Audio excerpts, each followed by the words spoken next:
السلام عليكم ورحمة الله تعالى وبركاته.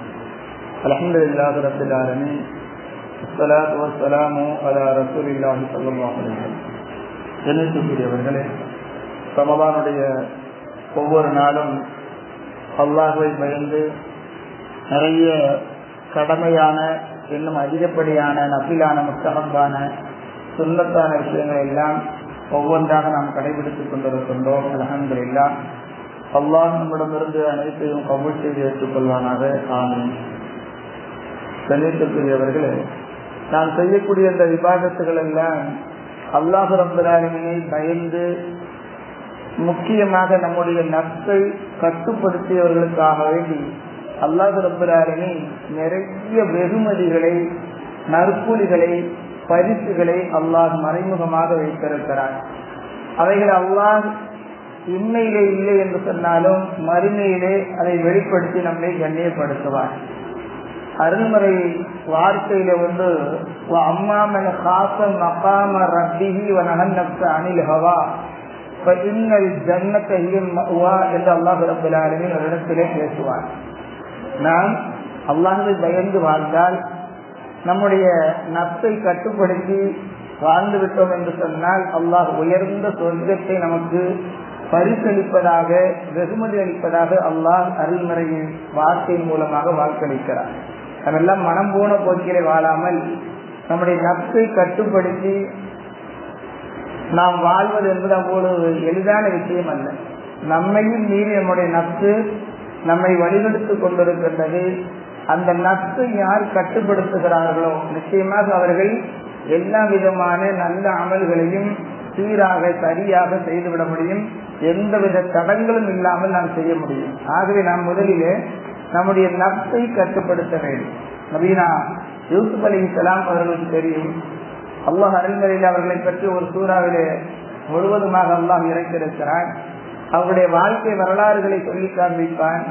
அதிலே ஒன்று, நபீனா யூசுப் அலைஹிஸ்ஸலாம் அவர்கள் தன்னுடைய எஜமானி அழைத்தும் கூட தன்னுடைய நஃப்ஸை கட்டுப்படுத்தியதான் அல்லாஹ் ரப்பல் ஆலமீன் நபீனா யூசுப் அலைஹிஸ்ஸலாம் அவர்களுக்கு பெரிய அந்தஸ்தை அல்லாஹ் வழங்கி கண்ணியப்படுத்தினான் என்பது அருள்முறை குர்ஆனுடைய கூற்று.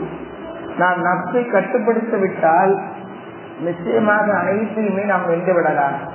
அப்படி நஃப்ஸை நாம் கட்டுப்படுத்தாமல் விட்டுவிட்டால் எந்த அமலையும் நாம் முழுமையாக செய்துவிட முடியாது. ஒரு மனிதர் அல்லாஹ் ரப்பல் ஆலமீனை எந்த அளவிற்கு தன்னை கட்டுப்படுத்தி அல்லாஹ்வை வணங்குவதற்கு முன்வடுகிறானோ அப்பொழுது அவன் தக்வா என்று சொல்லக்கூடிய முழுமை பெற்றவனாக அந்த இபாதத்திலே அவனால் ஈடுபட முடியும்.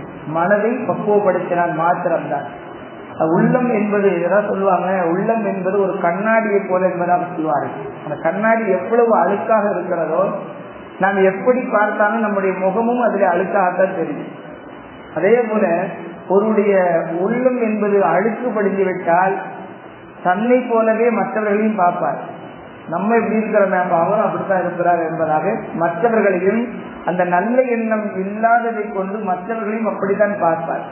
எப்பொழுது ஒருவருடைய கல்பு, ஒருவருடைய உள்ளம் மிக மிக பரிசுத்தமாகிவிட்டதோ அப்பொழுது அவர் எல்லா விதமான நல்ல அமல்களையும் மற்றவர்களிடமிருந்தும் அவர் எதிர்பார்க்கக்கூடியவராக இருப்பார். ஒரு கண்ணாடி வச்சிருக்கிற வீட்டுல ஒரு 5-6 வருஷம், ஒரு 10 வருஷம் ஆச்சு வைங்க, அந்த கண்ணாடியை துடைக்காம அப்படியே விட்டுட்டோம். அதுக்கப்புறம் அதை எடுத்து நம்ம முடிஞ்சாலும் எவ்வளவுதான் தொடச்சாலும் எவ்வளவுதான் கிளீன் பண்ணாலும் அது என்ன ஆகாது, கிளீன் ஆகாது.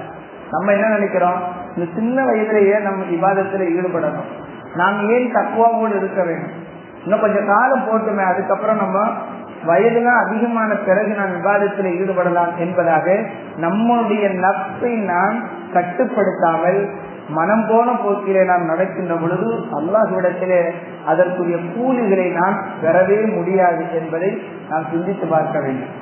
7 தலைமுறைக்கு முன்னால் நஃப்ஸை கட்டுப்படுத்தி தக்வாவோடு வாழ்ந்த ஒரு மனிதரை பற்றி அல்லாஹ் அருள்முறையில் சொல்லுவான்.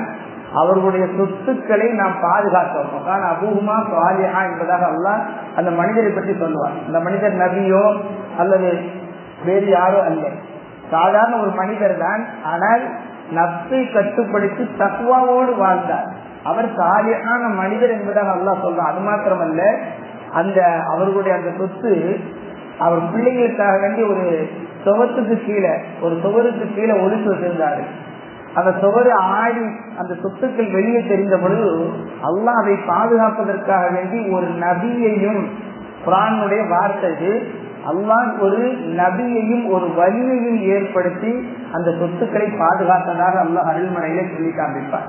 அப்படி ஒரு நபியையும் ஒரு வலியையும் அனுப்பி ஒரு சாதாரண மனிதனுடைய சொத்துக்களை பாதுகாக்கும்படி அல்லாஹ் செய்தான் என்று சொன்னால், அவர் அந்த அளவுக்கு தன்னுடைய நப்சை கட்டுப்படுத்தி தக்வாவோடு இருந்த ஒரே காரணத்தினால் அல்லாஹ் ரப்பல் ஆலமீன் அவர்களுடைய சொத்துக்களை அவருடைய பிள்ளைகளுக்காக வேண்டி பல காலம் பாதுகாத்து வைத்ததை அருள்மறை குர்ஆன் நமக்கு சார்ந்து போகிறார். அது மாத்திரமல்ல, இறைநேச செல்வர் ஜுனைதுல் பக்தாதி ரஹ்மத்துல்லாஹி அலைஹி அவர்களிடத்துல மாணவராக ஒரு மாணவர் ஒருத்தர் இருந்தார். 12 வருஷமா அவர்களிடத்துல கல்வி கற்றுவிட்டு அவர் ஊருக்காண்டி புறப்படுறார். புறப்படும் போது அப்ப செய்யக்கிட்ட ஜுனைதுல் பக்தாதி ரஹ்மத்துல்லாஹி அவங்கள்ட்ட செய்யக்கிட்ட அவர் ஊருக்கு போகும்போது நான் ஊருக்கு போயிட்டு வரேன் அப்படின்னு சொல்லிட்டு அவர் சொன்னாரு, ரொம்ப வருஷமா என்னுடைய மனசுல ஒரு சின்ன கேள்வி ஒண்ணு இருக்கு, அது உங்கள்ட்ட கேட்கணும்னு சொல்லி நினைச்சுக்கிட்டே இருக்கிறேன். இப்ப ஊருக்கு போறேன், அதனால நான் உங்கள்ட்ட கேட்கறேன்னு சொல்லிட்டு அந்த மாணவருக்கு ஜுனைதுல் பக்தாதிட்ட, நான் இவ்வளவு நாள் உங்கள்கிட்ட இருக்கிறேன், ஆனா ஒரு கராமத்தை கூட நான் பார்க்கலையே. கராமத்துன்னு சொன்னா ஒரு அதிசயமாக அற்புதமாக வெளிப்படுத்துவது. நீங்க ஒரு பெரிய வழி செய்யறதுன்னு சொல்லி எல்லாருக்கும் தெரியும். ஒரு கராமத்தை கூட நான் பார்க்கலையே, ஒரு 12 வருஷமா உங்கள்கிட்ட நான் இருக்கிறேன் என்பதாக அந்த மாணவன் சொல்றான். சொல்லும் பொழுது அந்த செய்தவங்க சொன்னாங்க, அப்படியாப்பா, சரி, ஏதாவது ஒரே ஒரு வக்தாவது ஒரு நேரமாவது நான் இமாம் ஜமாத்தை எப்போவாது நான் தவற விட்டுருக்கிறான்னு சொல்லி கேட்டான். அப்ப அவங்க சொன்னாங்க, இல்ல செய்கிறவர்களே, நீங்கள் ஒரு ஜமாத்து கூட விட்டதில்லை அப்படிங்கிறான். திரும்பவும் அந்த செய்தி கேட்டாங்க, நான் ஒரு நாளாவது, நீ 12 வருஷம் என்னிடத்துல மாணவனாக இருந்திருக்கிறாய், ஒரு நாளாவது நான் இமாம் ஜமாத்தோடு தக்பீர் தஹரீமாவை எப்பொழுதாவது நான் விட்டிருக்கிறேனா?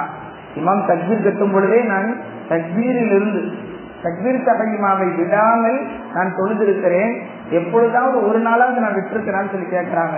அப்ப அந்த மாணவர் சொன்னார், இல்லை என்பதாக பதிலளித்த பொழுது செய்தவர்கள் சொன்னார்கள், இதை விட உனக்கு அற்புதம் என்ன வேண்டும், இதை விட ஒரு கராமத்து உனக்கு என்ன வேண்டும் என்பதாக சொன்னார்கள். நப்சை ஒரு மனிதர் கட்டுப்படுத்தி விட்டால் தக்வா உடையவராக ஆகிவிடுவார். தக்வா அவருடைய உள்ளத்திலே நிறைந்து விட்டால் அவர் செய்த எந்த அமலாக இருந்தாலும் மிக அழகானதாக பரிபூர்ணமானதாக அல்லாஹ்விடத்திலே கபூல் செய்யப்படும். அதுக்கப்புறம் அந்த சீடர் அந்த மாணவர்கிட்ட செய்தவங்க சொன்னாங்க, சரிப்பா, அவரு உடனே சொன்ன உடனே அவர் செய்த நம்ம தப்பா நினைச்சிட்டேன்னு சொல்லி வருத்தப்பட்டார். வருத்தப்பட்டுட்டு சரி நான் ஊருக்கு போயிட்டு வரேன் சொன்ன உடனே அவங்க சொன்னாங்க, சரி ஊருக்கு போறேன், நான் எப்ப திரும்ப வரணும்னு சொல்லி அந்த மாணவர் கேட்கிறார். அவர் சேர்த்து சொன்னாங்க, நீ போப்பா, போயிட்டு நான் மௌத்தா போன பிறகு வா அப்படிங்கிறான். நான் மௌத்தா போன பிறகு வா, நான் இறந்த பிறகு நீ வா என்பதாக சொன்ன உடனே அந்த சீடர் ஒரு மாதிரி ஆயிட்டார். நீங்க இறந்த பிறகு நான் வந்து என்ன செய்ய, நீங்க தான் மௌத்தா போயிட்டீங்கன்னா அதுக்கு பிறகு நான் வந்து என்ன செய்ய, எனக்கு என்ன பிரயோஜனம் இருக்குன்னு சொல்லி கேட்கிறான் அந்த மாணவர்.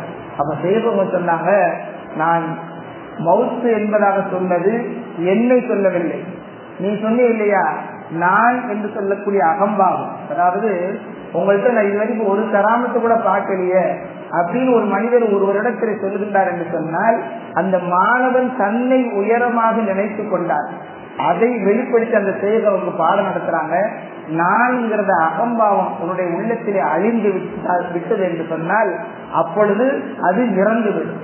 அப்படி இறந்து போன பிறகு நீ வா என்பதைத்தான் நான் இறந்த பிறகு வா என்பதாக சொன்னேன் என்று செய்தவர்கள் சொல்ல பொழுது தான் பெருமை அடித்ததை செய்தை, அதாவது அவங்களுடைய உஸ்தாத தரம் தாழ்த்தி நினைத்ததை அவர் மனப்பூர்வமாக ஒப்புக்கொண்டு பிறகு திரும்பியவராக இருந்தார் என்பதை இறைநேச செல்வர்களுடைய விஷயத்திலே அல்லாஹ் ரப்பல் ஆலமீன் அவருடைய தக்வாவை கொண்டு எந்த அளவுக்கு பாதுகாக்கிறார். அதே போல உமரது எல்லாம் நமக்கு தெரியும், உமர் பத்தாமல் எல்லாம் நமக்கு தெரியும்.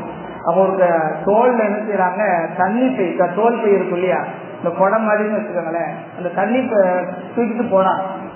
தண்ணீர் தூக்கிட்டு போற பார்த்துட்டு ஒருத்தங்களாம் கேட்கறாங்க, மீன்முகங்களை இது என்ன இது, இதெல்லாம் வந்து உங்களுக்கு சரியா வருமா, நீங்க வந்து பேரரசு தலைவர், எங்களுக்கெல்லாம் நீங்க கலீஃபா, நீங்க போய் தண்ணீர் தூக்கிட்டு போறீங்க தோல்ல அப்படின்னு சொல்லும் பொழுது உமரல்லா சொன்னார்கள், பல்வேறு ஊர்களில் இருந்து தூது குழுக்கள் இடத்துல வருகிறார்கள்.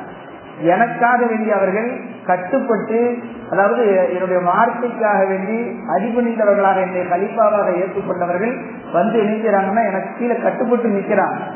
அப்படி அவர்கள் கட்டுப்பட்டு நிற்கின்ற பொழுது என்னுடைய உள்ளத்திலே ஒருவித பெருமை வருகிறது, எனக்கு ஒரு கர்வம் வருது.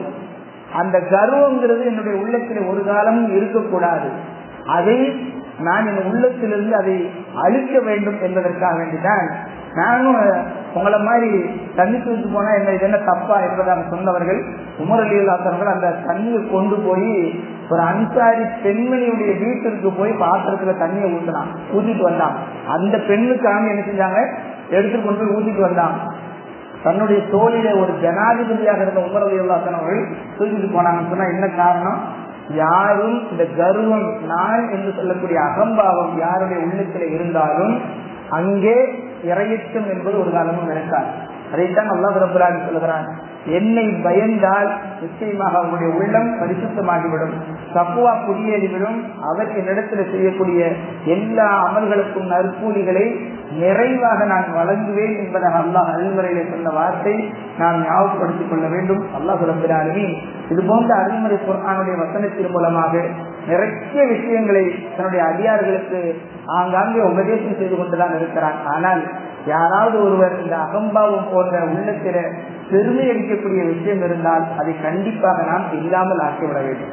ஸல்லல்லாஹு அலைஹி வஸல்லம் அவர்கள் தெரியும் நமக்கு, ஸல்லல்லாஹு அலைஹி வஸல்லம் அவர்கள் எந்த நேரத்திலேயும் தானும் அந்த பெருமையை வெளிப்படுத்திக் கொண்டதில்லை. யாராவது வெளிப்படுத்தினால் அது உடனே தடுத்துருவாங்க. அருமை நாயகம் ரசூலுல்லாஹி ஸல்லல்லாஹு அலைஹி வஸல்லம் அவர்களுடைய பெரிய நற்குணம் என்ன, இந்த பெருமை என்பது கடுகளவும் கூட இருக்காது. அதை அருமை நாயகம் ஸல்லல்லாஹு அலைஹி வஸல்லம் அவர்கள் நமக்கு சொல்லித் தந்திருக்கிறார்கள். அத்தகைய அந்த நப்சை கட்டுப்படுத்தி, அதே போல பெருமை என்று சொல்லக்கூடிய கர்வத்தை நம்முடைய உள்ளத்திலிருந்து தூக்கி எறிந்து நாம் அல்லாஹ்விற்கு முன்னால் பணிந்து வணங்கினால் நிச்சயமாக அல்லாஹ் ரப்பல் ஆலமீன் நமக்கு ஈருலகிலேயும் வெற்றி தருவான் என்பதில் எல்லோரும் சந்தேகமில்லை. அத்தகைய நற்பாக்கியசாலிகள் கூட்டத்தில் அல்லாஹ் நம் அனைவரையும் சேர்த்தால் புரிவானாக. ஆமீன். வாசல் அல்ஹம்துலில்லாஹி ரப்பில் ஆலமீன்.